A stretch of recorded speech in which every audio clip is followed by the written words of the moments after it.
무역 수지가 금년 들어 적자 흐름을 지속하고 있습니다. 최근 수출하여 벌어들인 돈보다 수입하여 외국에 지불한 돈이 더 많아지고 있다는 뜻입니다. 무역 수지가 분기 기준으로 적자로 돌아선 것은 2008년 이후 올해 1사분기가 처음이고, 이 적자 폭은 6월 이후로 계속 확대되고 있습니다.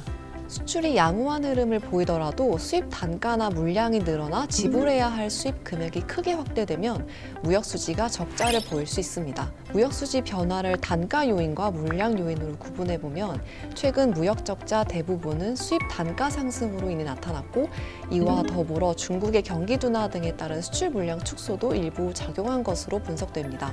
표 1을 보면 2022년 1에서 7월 중 무역 수지는 전년 동기에 비해 341억 달러 감소하였는데, 이 중 395억 달러는 단가 요인으로 줄어든 것으로 나타났습니다. 특히 수입 단가 상승에 따른 무역 수지 악화 정도가 마이너스 783억 달러인데요.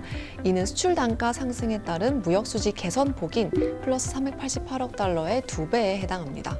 아시다시피 수입 단가가 크게 높아진 것은 러시아 우크라이나 전쟁 등으로 에너지와 원자재 가격이 급등하였기 때문입니다. 한편 중국 봉쇄 조치, 미국 금리 인상 등으로 대외 여건이 악화되면서 대중 수출을 중심으로 우리 수출이 둔화된 점도 무역 적자의 원인으로 일부 작용하였습니다. 이러한 단기적, 경기적 요인이 최근 무역 적자의 주요 원인이지만, 한편으로는 우리나라 수출입이 구조적으로 변화하고 있는 점도 함께 짚어볼 필요가 있습니다. 먼저 수출 구조 측면을 보겠습니다. 휴대폰, 디스플레이 등은 과거 우리 무역 흑자에 크게 기여해 왔는데요. 최근에는 중국 업체와의 경쟁 심화 등으로 수출이 줄어들면서 무역 적자를 과거처럼 충분히 메워주지 못하고 있습니다. 그 다음으로 수입 구조 측면에서는 중간재 수입이 추세적으로 확대되는 점을 들 수 있겠습니다. 우리 경제가 글로벌 가치 사슬에 더 깊게 참여하면서 생산에 필요한 중간재를 수입해 오려는 수요가 커지고 있기 때문입니다.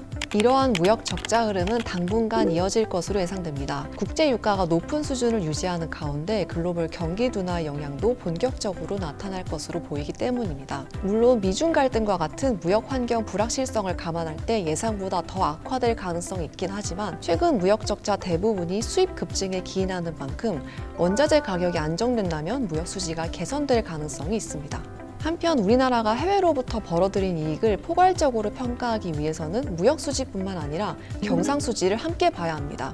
왜냐하면 우리 기업들의 해외 생산 확대로 무역 수지에는 잡히지 않는 가공무역, 중개무역 등이 꾸준히 증가하고 있기 때문입니다. 이에 더해 해외 투자로부터 벌어들이는 이자나 배당 수입도 늘어나면서 무역 수지는 적자이지만 경상 수지는 흑자가 나타날 수 있습니다. 따라서 무역 수지만으로는 우리의 대외 활동 성적이 과소평가될 수 있습니다. 우리나라의 경상 수지는 최근 무역 적자에도 불구하고 연간으로는 흑자를 유지할 전망입니다. 다만 중장기적으로 봤을 때 교역 환경 불확실성에 따른 공급망 및 교역 차질, 중국의 산업구조 고도화 등은 경상수지 흑자를 축소할 수 있는 리스크로 작용하겠습니다.